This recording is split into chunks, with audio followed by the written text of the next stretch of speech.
Welcome back in my YouTube channel. आज हम करने जा रहे हैं जनसंख्या वितरण को प्रभावित करने वाले कारकों पर चर्चा।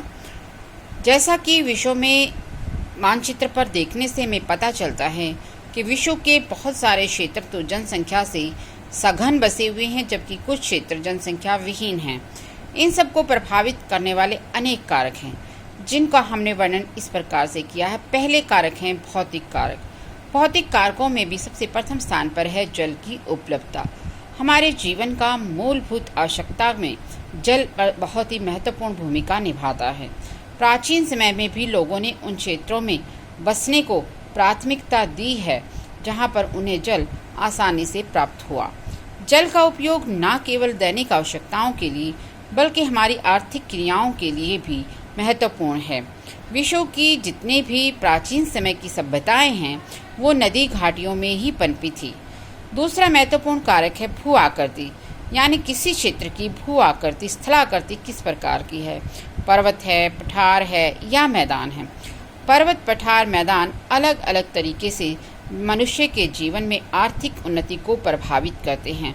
ऊंचे पठारी और पर्वतीय प्रदेशों में ऊबड़ खाबड़ जमीन और तेज ढाल के कारण अपरदन की मात्रा बढ़ जाती है और मिट्टी की परत दिन प्रतिदिन कमजोर या पतली होती है, जिसके कारण वे क्षेत्र कृषि के लिए अनुपयोगी हो जाते हैं। इसके अलावा पर्वतों पर बर्फबारी या वर्धन काल, फसलों के बढ़ने का जो समय है वो कम होने के कारण वहाँ पर कृषि को बढ़ावा नहीं मिलता। इसके अलावा पर्वत ना ही हमें उत्तम यानी बेहतर मार्गों का विकास करने देते हैं, बल्कि पर्वत और पठारों पर रहने के लिए मनुष्य को अपने भोजन प्राप्ति के लिए कठोर दशाओं का सामना करना पड़ता है।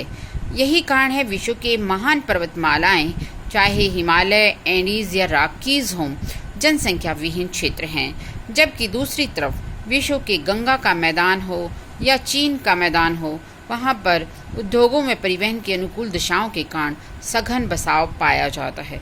तीसरा प्रमुख कारण है जलवायु। मनुष्य की शुरू से ही प्रवृत्ति रही है कि वह सम जलवायु में रहना पसंद करता है।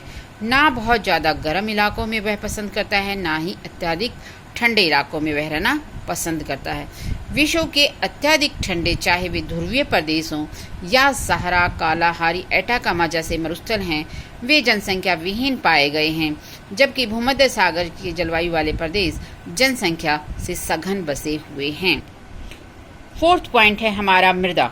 मृदा हमारे जीवन को प्रत्यक्ष रूप से प्रभावित नहीं करती, परंतु मनुष्य की प्रमुख और महत्वपूर्ण आर्थिक क्रिया कृषि का आधार ही मिट्टी है। इसीलिए विश्व की जहाँ पर उपजाऊ मिट्टी पाई जाती है वे प्रदेश आज सघन बसे हुए हैं, जबकि अनुपजाऊ मिट्टी वाले क्षेत्रों में जनसंख्या का जमाव नहीं पाया गया है। सिंधु, गंगा, सतलुज, नील नदी की घाटियों में जनसंख्या के जमाव का महत्वपूर्ण कारक वहां पर पाए जाने वाली उपजाऊ मिट्टी है। अब हम बात करते हैं आर्थिक कारकों की। आर्थिक कारकों में सबसे पहला स्थान रखता है खनिज। आज चाहे वो अन्य कोई भी कारक रहा हो, अगर किसी क्षेत्र में महत्वपूर्ण खनिज पाए जाते हैं तो जनसंख्या का जमाव पाया जाता है। भारत का छोटा नागपुर पठार इसका सबसे बढ़िया उदाहरण है, जहां पर उन खनिज पदार्थों पर आधारित उद्योग और वहां पर पाए जाने वाले रोजगार के कारण लोग चुंबक की भांति वहां खिंचे आते हैं। दूसरा महत्वपूर्ण कारण है नगरीकरण। नगर में जीवन की बेहतर अवस्थाओं के लिए लोग वहां पर प्रवास के माध्यम से इकट्ठा होना शुरू करते हैं। चाहे वो इंग्लैंड की क्रांति रही हो, इंग्लैंड का औद्योगिकरण रहा हो, नगरों में रोजगार, चिकित्सा, शिक्षा, परिवहन और मनोरंजन की बेहतर सुविधाओं की तलाश में लोग ग्रामीण क्षेत्रों को छोड़कर नगरीय क्षेत्रों की ओर प्रवास करते हैं और नगरों की जनसंख्या को तेजी से बढ़ा देते हैं। तीसरा पॉइंट है औद्योगिक विकास। किसी भी क्षेत्र में पाए जाने वाले खनिज वहाँ के औद्योगिक क्षेत्र का बढ़ावा देते हैं। औद्योगिक क्षेत्र आर्थिक रूप से समृद्धि का द्वीप माने गए हैं, अर्थात वहाँ पर आर्थिक समृद्धि तेजी से बढ़ती है। ये क्षेत्र ऐसे हैं जो लोगों को न केवल रोजगार उपलब्ध कराते हैं, बल्कि आर्थिक उन्नति का मार्ग भी प्रशस्त करते हैं, खोल देते हैं। वहाँ पर हर तरह के व्यक्ति को काम मिलता है। ये क्षेत्र व्यक्ति को उनकी कुशलता के आधार पर उनके कौशल का सदुपयोग करने के बेहतर सुविधाएं उपलब्ध कराते हैं। विश्व के बड़े बड़े औद्योगिक क्षेत्रों में आज जनसंख्या का सघन जमावा पाया जाता है, चाहे वो जापान का कोबे ओसाका हो या भारत का छोटा नागपुर का पठार हो, जमशेदपुर हो। ये कुछ उदाहरण हैं जो औद्योगिक विकास के कारण जनसंख्या का जमाव अपने पास रखते हैं। चौथा पॉइंट है परिवहन। विकसित और सस्ती परिवहन सुविधाएं किसी भी क्षेत्र के आर्थिक क्रियाओं और उद्योगों को बढ़ावा देती हैं। परिवहन उत्पादन और व्यापार में तेजी लाता है। कच्चे माल को उद्योगों तक लाने के लिए और तैयार माल को बाजार तक पहुंचाने में परिवहन की एक महत्वपूर्ण भूमिका है। जिस प्रकार शरीर में रक्त वाहिनी नसें काम करती हैं, उसी प्रकार किसी भी क्षेत्र के विकास के लिए परिवहन साधनों का विकास महत्वपूर्ण माना गया है। तीसरा पॉइंट है सामाजिक सांस्कृतिक कारण। सामाजिक सांस्कृतिक कारण में सबसे पहला विस्थापन, तंगदिली व छोटे छोटे मुद्दों से शुरू हुए धार्मिक झगड़े कभी कभी धार्मिक व सांस्कृतिक समूह को एक स्थान से दूसरे स्थान पर जाने के लिए मजबूर करते हैं, चाहे वो पंजाब के दंगे रहे हों या किसी अन्य क्षेत्र पर होने वाले धार्मिक दंगे।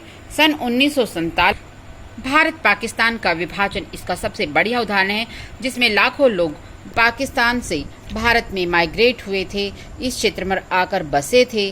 दूसरा पॉइंट है श्रम का प्रवास। रोजगार की तलाश में बहुत बड़ी संख्या में लोग एक स्थान को छोड़कर दूसरे स्थान पर चले जाते हैं, चाहे वो भारत का उदाहरण ले लीजिए।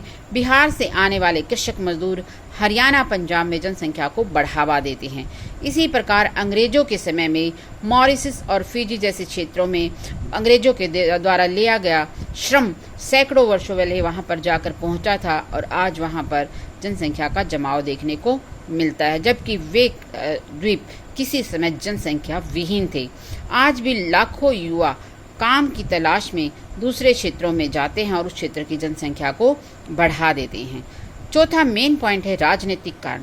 कभी कभी किसी क्षेत्र में राजनीतिक स्थिरता और अस्थिरता भी जनसंख्या को प्रभावित करती है।